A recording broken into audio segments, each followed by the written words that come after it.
Okay, yeah, so we're the Multicam Fusion group. My name is Ronald Batra, and I'm a rising junior from Los Academy. My name is Peter Wilmot, and I am a rising junior at Rutgers. My name is Jesse. I'm a rising sophomore at Rutgers. My name is Varun Kota, and I'm a rising senior high school self. I'm Yuri. I'm a graduate at Rutgers. So basically, the motivation of our project is you've heard a lot about the smart city intersection back there, and at each corner there's a camera. So there are 4 cameras, and basically, why do we need 4 cameras? And there are also 3D cameras. So why does that matter? Well, in the top right, you can see that there in the intersection, one camera can see this cube, and there's a pedestrian standing behind the cube, but you can't see it from one angle. But the 3D camera, since it is stereo, you can actually kind of see behind that.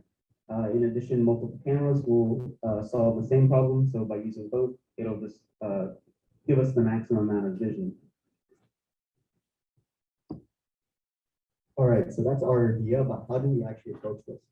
So we use 4 Intel RealSense 3D cameras, as shown in the top right, and those cameras work really well for they collect all our data and everything we need.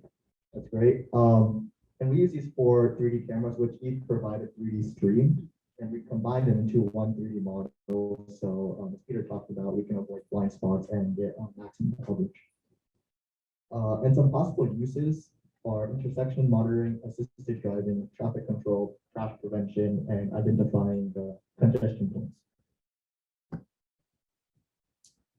So a point cloud is a set of data points that may represent the shape or external surface of an object.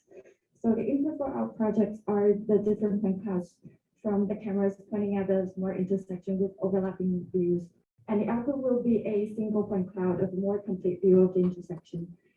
And in order to fuse the different point clouds, what we're doing is finding the transformations that unify point clouds into the world.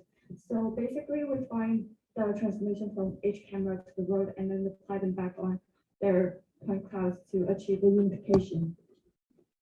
And in order to find the transformation from camera to world, we utilize it to the images taken by the cameras at the intersection.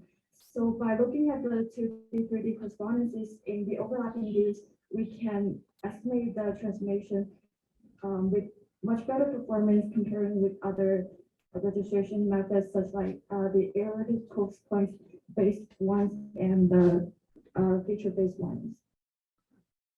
So therefore, we decided to use the reference marker that can provide defined correspondences to help with the more sufficient and efficient transformation estimation.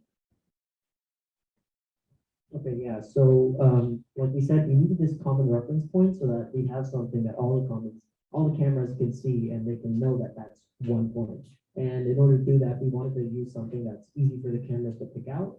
And so we used an Arupa tag. And basically what an Arupa tag is, it's an object that has a very specific design. And it's very easy for the computer to pick them out. If you guys actually look on the ceiling, there's some of them right there. They're like these black and white designs. And they're really easy for computers to find when you have the 2D string. And it was even better for us because we were using this library called OpenCV. Many people have talked about it. And there's actually the functionality for Arupa marker detection is already built in to the system actually. So we didn't have to import anything and have a lot of dependency issues which we were having earlier. And then we use this common reference point to calculate the camera's relative positions, which we'll talk about later.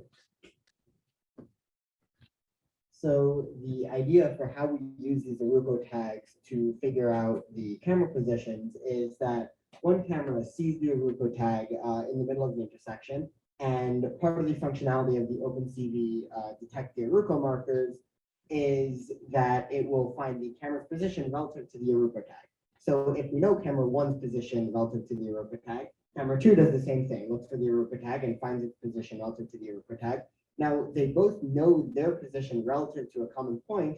So using linear algebra, we should be able to just combine those transformations and find their positions relative to each other. So here's an example of basically our whole project in action. So on the top left and the top right, these are the views from two separate cameras. It's kind of hard to see, but behind each cube, there is kind of an empty area where there are no points. This is because the camera simply can't see there and has no depth information. And obviously, each camera has a large blind spot, which is directly below and behind the camera. So using the transformations that we gathered from OpenCV, we tried automatically calibrating them. So we simply created a center point representing the Uruko marker and applied these transformations. However, they got the rotation correct. So here you can see all the four different cameras. They're all oriented correctly. However, they are not merged in the center.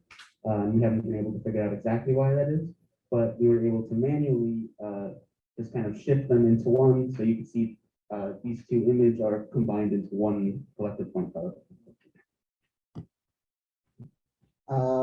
So for future work, one big issue with the point cloud data type is that it's big and it's slow, and it takes a long time for point clouds to be transferred. So just as an example, let's say you had a car driving at 60 miles per hour and it was approaching this intersection, and there was half a second of latency between when the camera saw the car and when the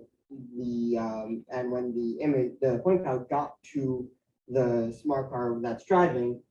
The car would have traveled almost the length of this room by the time it gets the image, and by that point, something could have happened. The car could have crashed into something because it didn't know what was going on. It's 0.5 seconds behind the real world. So we either need to find a faster way to move this information, or figure out if this is even an issue. Another thing we need to do, we need to obviously fix the automatic calibration, because as you saw before, the transformation is not exactly correct. And another thing is that smart cars are going to have cameras installed on board, and our current methods cannot handle a moving camera because the Uruko marker calibration only works on a static camera that can know what its position is. A moving camera cannot use an Uruko marker to know where it's going to be.